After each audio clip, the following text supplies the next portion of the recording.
500 రూపాయల నోట్ల కట్టలు 6 బీర్వాలోంచి తెచ్చిన ఓ తండ్రి ఇంట్లో టేబుల్ పైన పెట్టాడు. గోడకు అతుక్కొని కూర్చున్న 23 ఏళ్ల తన కొడుకు వైపు చూసి, ఇదిగో ఈ డబ్బు తిరిగి నాకు రాదు, పోయిందనే నీకు ఇస్తున్నాను. గుర్తుపెట్టుకో, గెలిచి వస్తే హీరోవి అవుతావు, ఓడిపోయి వస్తే మాత్రం నేను చెప్పిన పని చేస్తావు, ఇదే నా కండిషన్ అని వెళ్ళిపోతాడు. కట్ చేస్తే 10 ఏళ్ల తర్వాత ఆ 3 లక్షల రూపాయలను 20 కోట్లు చేశాడు ఆ కుర్రాడు. ఇవాళ ఇండియాలో నంబర్ 1గా ఎదుగుతున్నాడు. ఆ బిజినెస్ ఏంటో తెలుసా? Iceberg India, the one and only organic ice cream in India. ఆ కుర్రాడే సుహాస్ బి శెట్టి. ఆయనదే ఈ సక్సెస్ స్టోరీ. చూడండి, మనలో ఉండే చాలామందికి చాలా బిజినెస్ ఐడియాలు ఉంటాయి, కానీ వాటిని ఇంప్లిమెంట్ చేయటమే ధైర్యం. ఆ ధైర్యం ఉన్న వాళ్ళే వ్యాపారంలో రాణించగలరు. ఇప్పుడు నేను చెప్పబోయే సుహాస్ బి శెట్టి కథ కూడా అలాంటిదే. సుహాస్ కథ మన నెల్లూరులోని మాగుంట లేఅవుట్ నుంచి మొదలైంది. 2013లో కేవలం 220 SFTలో స్టార్ట్ చేసిన చిన్న ఐస్ క్రీమ్ స్టోర్ ఇవాళ 72 బ్రాంచీలతో సౌత్ ఇండియా మొత్తం విస్తరించింది. నార్త్లోనూ ఫ్యాన్ బేస్ ఏర్పరచుకుంది. ఈ ఐస్ క్రీమ్ స్టోర్ కోసమే ఆ రోజు తన తండ్రితో గొడవ పడి అర్ధరాత్రి 1 గంటకు బలవంతంగా 3 లక్షల పెట్టుబడి తీసుకున్నాడు సుహాస్. ఇవాళ ఇండియాలోనే one and only organic ice cream మ్యానుఫ్యాక్చరర్గా గెలిచి నిలిచాడు. సుహాస్ తయారు చేసిన ఐస్ క్రీమ్ బాలీవుడ్ నటుడు హృతిక్ రోషన్కి, అతని తండ్రి రాకేష్ రోషన్కి కూడా చాలా ఇష్టం. అంటే నెల్లూరులో స్టార్ట్ అయిన కథ ఎక్కడికి చేరిందో అర్థం చేసుకోవచ్చు. గుర్తుపెట్టుకోండి, వ్యాపారానికి పెట్టుబడి దొరకడం గొప్ప కాదు, దానిని సరైన పద్ధతిలో ఇన్వెస్ట్ చేయడం గొప్ప. ఇందులో సుహాస్ తెలివైన వాడు అనిపించుకున్నాడు. ఐస్ క్రీమ్ బిజినెస్ పై స్టడీ చేసిన సుహాస్ షాప్ కోసం మొత్తం సెకండ్ హ్యాండ్ ఎక్విప్మెంట్ తీసుకున్నాడు. ఇక షాప్లోకి సరుకు ఎక్కడి నుంచి తేవాలి? 4 జతలు బట్టలు తీసుకొని నాన్న కారు తీసుకొని చెన్నై వెళ్ళిపోయాడు. 5 రోజులు తిరిగి చివరికి ఓ వెండర్ని పట్టుకున్నాడు. తనకు నచ్చిన ఫ్లేవర్స్ని తను ప్లాన్ చేసుకున్నట్టుగానే తయారు చేయించుకున్నాడు. ఫస్ట్ డే జస్ట్ 13,500 రూపాయల సరుకు తెచ్చాడు. 4 రోజుల్లోనే 50,000 రూపాయల బిజినెస్ చేశాడు. వావ్! ఓ కొత్త కుర్రాడు ఓ కొత్త బ్రాండ్తో వస్తే జనం ఇంతలా ఎలా ఆదరించారు అనే డౌట్ రావచ్చు మీకు. కానీ అసలు కథ ఇక్కడే ఉంది. గుర్తుపెట్టుకోండి, ఒక వస్తువుని అమ్మాలి అంటే దానికి మార్కెట్ను కూడా మనమే సృష్టించాలి. సరిగ్గా సుహాస్ ఇదే చేశాడు. షాప్లోకి సెకండ్ హ్యాండ్ ఎక్విప్మెంట్ని తీసుకున్నాడేమో కానీ ప్రచారానికి మాత్రం ఫస్ట్ క్లాస్ ఐడియా వేశాడు. బికనేర్లో హల్దీరామ్ తన భుజియాకు మహారాజ్ దంగర్ సింగ్ పేరు పెట్టినట్టు సుహాస్ తన ఐస్బర్గ్కు ఆస్ట్రేలియా పేరు పెట్టాడు. ఇండియాలో నెల్లూరు నుంచే స్టార్ట్ అయిందని చెప్పాడు. ఇది కస్టమర్స్ ఫుడ్ స్టెప్స్ని పెంచింది. ప్రోడక్టులో క్వాలిటీని మెయింటైన్ చేశాడు. మౌత్ పబ్లిసిటీ కలిసి వచ్చింది. ఫలితం 5 రోజుల్లో 50,000కు పెరిగిన బిజినెస్ ఏడాదిలో 50 లక్షల టర్నోవర్ చేసింది. ఈసారి 800 SFTలో సెకండ్ స్టోర్ స్టార్ట్ చేశాడు. కానీ ఈ సక్సెస్ కిక్లో ఓ పెద్ద మిస్టేక్ చేశాడు సుహాస్. అదే ఐస్ క్రీమ్ మ్యానుఫ్యాక్చరింగ్. మీకు తెలుసా, ఐస్ క్రీమ్ తయారీలో పాలను వేడి చేయటం అతిపెద్ద టాస్క్ అని? తెలియదు కదా. ఐస్ క్రీంలో వాడే పాలు మాడిపోవద్దు, వాసన రావద్దు, చిన్న తేడా కూడా ఉండొద్దు. సాధారణంగా పాలు వేడి చేసేందుకు డబుల్ జాకెటెడ్ వాల్వ్ వాడతారు. ఆ మిషన్ కొనే శక్తి అప్పుడు సుహాస్కి లేదు. మరి ఏం చేశాడో తెలుసా? తెలివైనోడు ఓ పెద్ద గంగాలంలో నీళ్లు పోసి ఆ నీళ్ల మధ్యలో మరో చిన్న గంగాలం పెట్టాడు. అందులో పాలు పోసి నీళ్లను వేడి చేసేవాడు.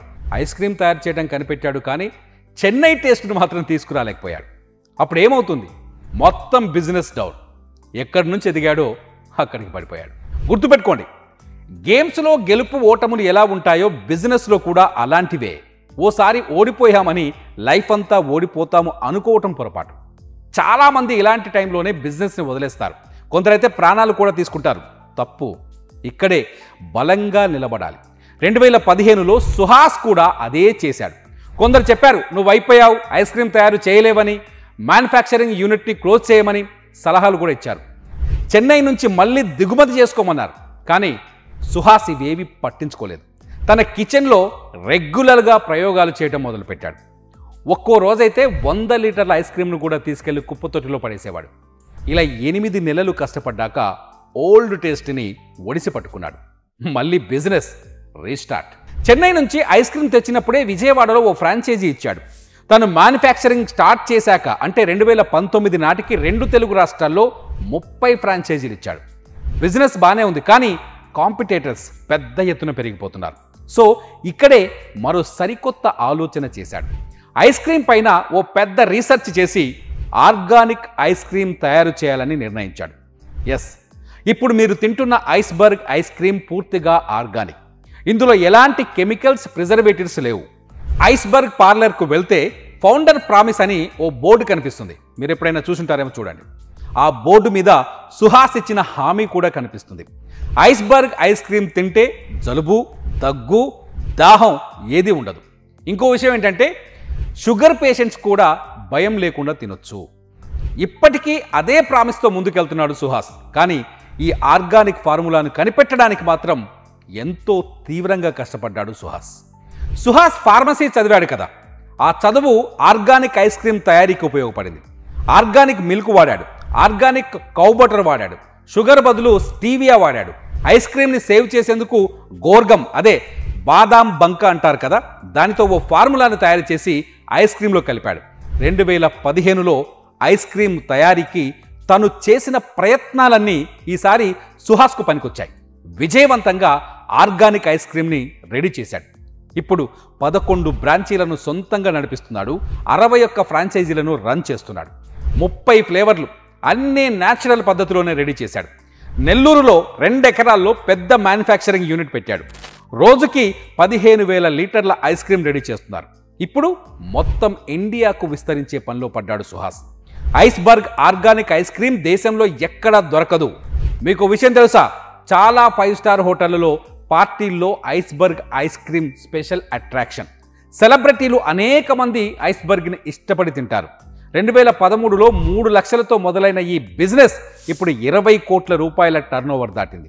ఓ కుర్రాడు చేసిన ప్రయత్నం ఇవాళ అనేక మందికి ఉపాధిని కల్పిస్తోంది. గ్రేట్ కదా? మరి ఐస్బర్గ్ సక్సెస్ స్టోరీ నుంచి మనం నేర్చుకోవాల్సిన అంశాలేంటి అంటే, మన బిజినెస్ ఐడియా పైన మనకు క్లారిటీ ఉండాలి. మనం తయారు చేసే వస్తువు పైన మనకు పూర్తి పట్టు ఉండాలి. మన కస్టమర్ ఎవరో మనకు ఖచ్చితంగా తెలియాలి. ఎప్పటికప్పుడు కాంపిటీటర్ కంటే ముందు నిలబడాలి.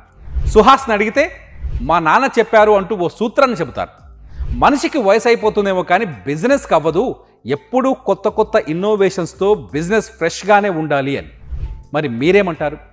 సుహాస్ లాంటి young and dynamic business mens మీలో ఉంటే ఈ వీడియో కింద కామెంట్ చేయండి. మీ వీడియోని మేం చేస్తాం. చూస్తూనే ఉండండి సుమన్ టీవీ.